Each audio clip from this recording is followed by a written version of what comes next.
वीर्य यानी स्पर्म मनुष्य के शरीर का सबसे महत्वपूर्ण पदार्थ है। भोजन करने के 5 दिन बाद रक्त यानी ब्लड और पुनः 5 दिन बाद मांस, फिर से 5 से 6 दिन बाद मेद से हड्डी और हड्डी से मज्जा और अंत में मज्जा से ही वीर्य का निर्माण होता है। अब आप समझ सकते हैं कि यह वीर्य कितना महत्वपूर्ण है। अब जानते हैं कि अत्यधिक वीर्य खर्च करने से कौन कौन से मानसिक विकार उत्पन्न होते हैं। पहला है मूढ़ता। मूढ़ता से तात्पर्य है कि सोचने और समझने की क्षमता में कमी आ जाना या पूर्ण रूप से खत्म हो जाना। अत्यधिक वीर्य खर्च होने से मूढ़ता नामक मानसिक विकार उत्पन्न हो जाता है। दूसरा है दीर्घसूत्री। इस रोग में एक व्यक्ति बहुत धीरे धीरे कार्य करने लगता है।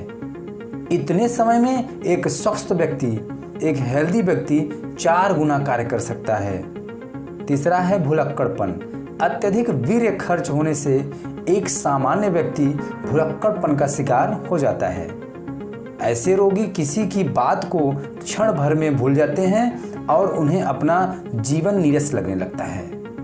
चौथा है अत्यधिक क्रोध आना। वीर्य के अत्यधिक नष्ट होने से एक व्यक्ति क्रोधी प्रवृत्ति का हो जाता है और ऐसे व्यक्तियों को छोटी छोटी बातों पर गुस्सा आने लगता है। ऐसे व्यक्ति धीरे धीरे समाज से दूर होने लगते हैं। पांचवा है विक्षिप्त।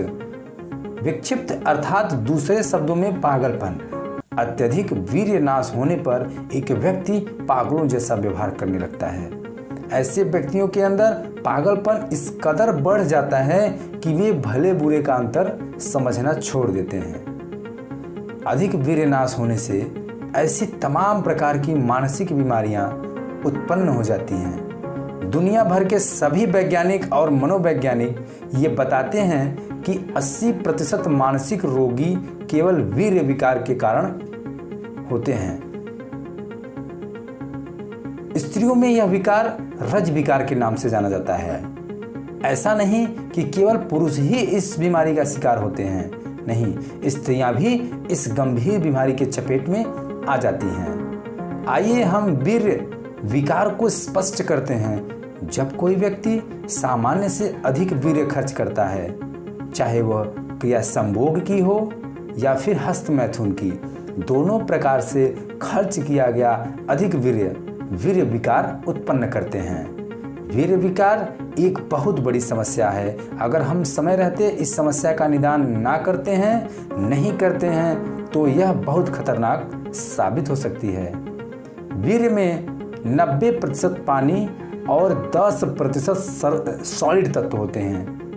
वीर्य में 90% पानी होता है और 10% सॉलिड तत्व होता है। अब हम आपको ये बताते हैं कि इस 10% जो सॉलिड सब्सटेंस है, जो सॉलिड तत्व है, इसमें क्या क्या पाया जाता है।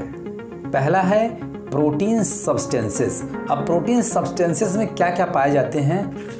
Albumin, nucleoproteins, globulins, mucins, nuclein, proteose, protamine, हेमिलॉल, ब्रूमोज, एल्कली एल्बुमिनेट। दूसरा है लिपॉइड्स। अब लिपॉइड्स में क्या क्या पाए जाते हैं? फास्फोराइज्ड फैट्स और लेसिथिन।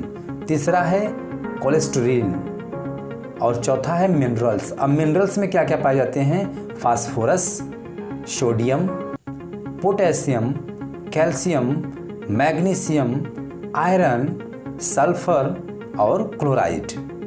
अब हम ये बताते हैं कि वीर्य विकार का सीधा संबंध मानसिक रोगों से क्यों है।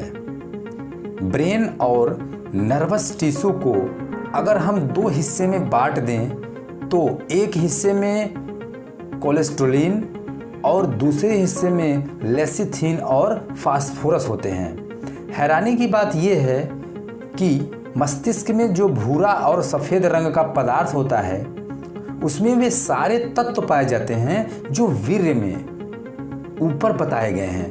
मतलब जो वीर्य में ऊपर बताए गए तत्व हैं वे सारे तत्व हमारे मस्तिष्क में जो भूरा और सफ़ेद रंग का पदार्थ होता है उसमें पाया जाता है।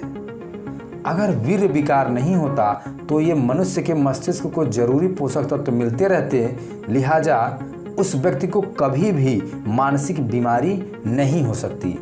इसके विपरीत अत्यधिक वीर्य खर्च करने से व्यक्ति को तमाम प्रकार की मानसिक बीमारियां हमला बोल देती हैं व्यक्ति के ऊपर। अधिक वीर्य विकार से मस्तिष्क को सही मात्रा में भोजन नहीं मिल पाता, जिससे व्यक्ति के शरीर में कुछ परेशान करने वाले लक्षण दिखने लगते हैं, जैसे पहला सर भारी भारी होना, दूसरा आंखों के सामने काला दिखना, तीसरा चक्कर आना, चौथा मानसिक थकान, पांचवा उत्साह में कमी और छठवां कान में सनसनाहट की आवाज इत्यादि।